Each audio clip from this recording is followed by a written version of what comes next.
TV Web Manaim apresenta Conversas Bíblicas.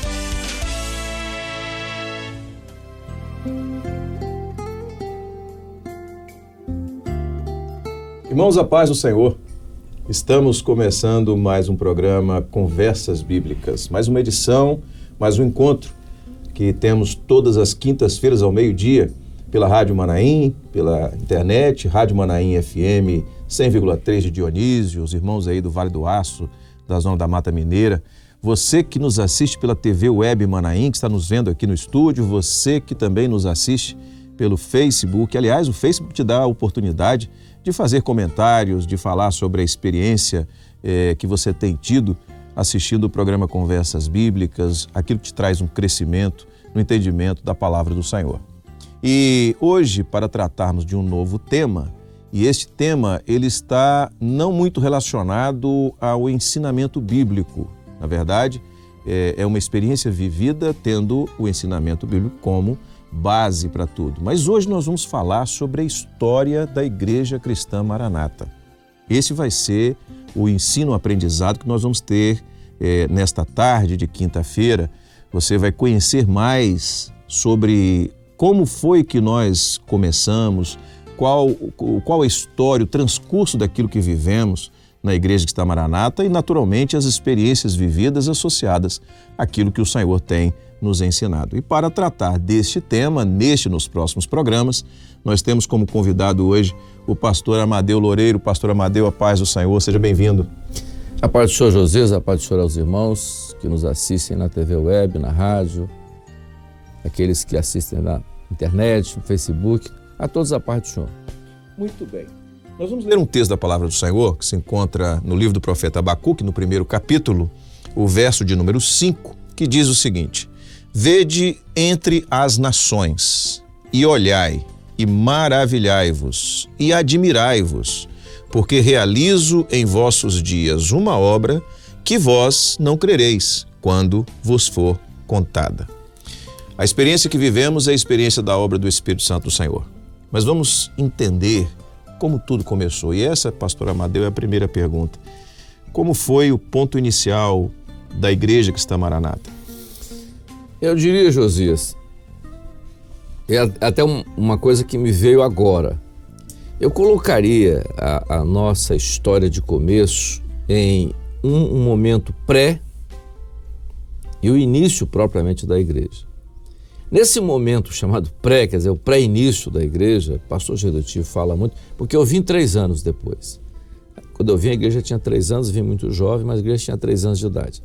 Esse momento antes do início, o pastor Gedotti viveu e ele sempre fala sobre a situação das igrejas evangélicas no Brasil, a situação do evangelho no Brasil, as correntes teológicas que existiam. O que eu me lembro é que antes do início da igreja havia movimentos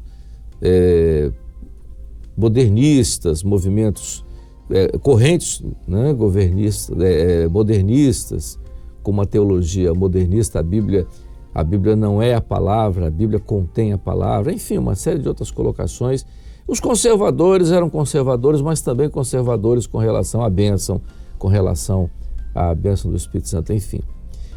Mas aquela década de 60, quando as encíclicas, Gedotti cita muito isso, então, e a grande ênfase ao chamado movimento ecumenista, porque o Paulo VI, que era o Papa na época, achava que o cristianismo estava perdendo força no mundo, né?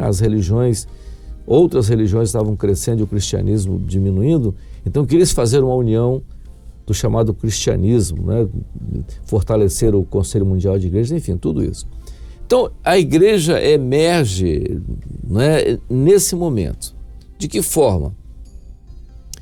O primeiro despertamento foi porque no Brasil existia, já na década de 60, um movimento que era muito interessante, chamado movimento de avivamento espiritual. Esse movimento, ele não tinha nada com o movimento pentecostal. as igrejas chamadas igrejas tradicionais, históricas, que eram não pentecostais, mas alguns pastores, servos de Deus, né, extremamente sérios e conservadores, eles estavam sentindo o momento do evangelho da seguinte forma: as igrejas não cresciam, uma dificuldade da evangelização, não havia conversões, então precisava se fazer alguma coisa. Então esse movimento que surgiu no final da década de 60, movimento de avivamento espiritual, fora do Brasil, alguns pregadores aderiram a esse movimento, como foi o caso de Billy Graham nos Estados Unidos, não é? que falava isso. Ele não era pentecostal, mas ele era adepto desses movimentos de avivamento. Aqui no Brasil tinha vários, inclusive do nosso meio, o Jonas, que veio depois. Jonas era pentecostal, mas Jonas era desse movimento de avivamento, o pastor Leonídio e outros que no começo até tiveram conosco, até do Nordeste. Muito bem, esse movimento existiu e no meio desse movimento o pastor Jonas teve aqui no Espírito Santo, né, uma igreja aqui em Vila Velha, entregou uma série de mensagens de despertamento. Tá? E aquilo moveu alguns dentro da igreja. Quando você diz uma igreja aqui em Vila Velha, ainda não a igreja de Samaranata. Não, né? Era uma igreja tradicional. Tradicional, evangélica, tradicional. E ele trouxe... Claro, claro. Essa, quer dizer, eu já estou pulando. Aquela pré-história da igreja fica com o Gedeuti, que ele conheceu muito bem. Ele fala no Manaém sobre tudo aquilo, aquelas citações que ele cita, são muito interessantes. Mas nesse início, quando ela surge, esse despertamento dentro da igreja é o despertamento por uma nova forma de vida dentro do evangelho, uma coisa nova. Mas Jonas era pentecostal. E o que Jonas, quando ele fez aquilo, um grupo na igreja até achou que Jonas era pentecostal e teve uma reação contra Jonas. Mas um grupo pequeno achou aquilo interessante. E o que Jonas fez? Jonas foi muito pelo Espírito, né? Jonas colocou para eles que eles podiam alcançar tudo aquilo usando os meios que hoje nós chamamos de meios de graça, oração, jejum e tal, as vigílias que eles faziam. Era um grupo pequeno que começou essa busca. E o que podia acontecer? Qual foi o início nesse grupo pequeno, 10, 11 pessoas e tal? Batia com o Espírito Santo. Foi aquilo que eles não criam. Havia uma teologia, né, da igreja que eles pertenciam que tinha uma visão diferente disso, dos movimentos pentecostais, principalmente batismo com o Espírito Santo, dom espiritual. Eles começaram a buscar e foram batizados com o Espírito Santo. Ponto. Na época, eles não queriam sair da igreja. Era mais cômodo continuar onde eles estavam. O que eles queriam é que a igreja ela tivesse acesso a isso. Ou seja, que os crentes tivessem condição de exercitar aquilo dentro da igreja. Porque eles começaram a testemunhar para os outros que eles tinham sido batizados com o Espírito Santo, que eles começaram a ter experiência com o dom espiritual, mas aquilo dentro de uma igreja tradicional criou um problema, criou um impacto por causa da doutrina que eles tinham, por causa daquilo que os regia. Foi muito mais cômodo para a igreja na época que eles pertenciam excluí-los. Era para evitar que eles continuassem dentro da igreja transmitindo tudo aquela aquilo. Experiência que estavam vivendo, contagiasse os demais, né? Exato. A medida preventiva deles foram excluídos. Muito bem. Eles foram excluídos. Gedeuti tinha alguns imóveis aqui em Itapuã e tal, e pegou lá um terreno lá, fez uma coisinha pequenininha lá para eles reunirem. Eles começaram a reunir. Só que mesmo na igreja onde eles pertenciam, alguns curiosos. O que está acontecendo? Por que eles foram botados para fora? O que aconteceu? Então, aquele negócio de curiosidade, o que está acontecendo com eles? Aí, aqueles comentários, algumas pessoas começaram a frequentar esses cultos. Jonas morava em Juiz de Fora, mensalmente, ele vinha aqui, dava uma assistência, e aquele grupinho começou a se reunir, e começou a ter experiência. Ponto. Nesse momento, também na igreja, a mesma igreja de Vila Velha, tinha a igreja de Vitória, que pertencia o Dr. Barros, que era engenheiro, que era sogro de Gedeuti, o pai da Jurama, pertencia à igreja de lá, da Rua 7.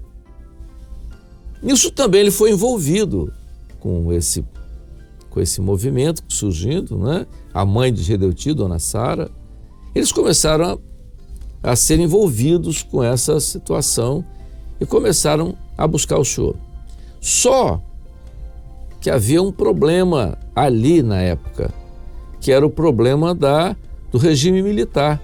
Nós estávamos vivendo a década final da década de 60, 1968, era o auge do movimento militar, do regime militar, e era um regime extremamente forte, aquela coisa toda.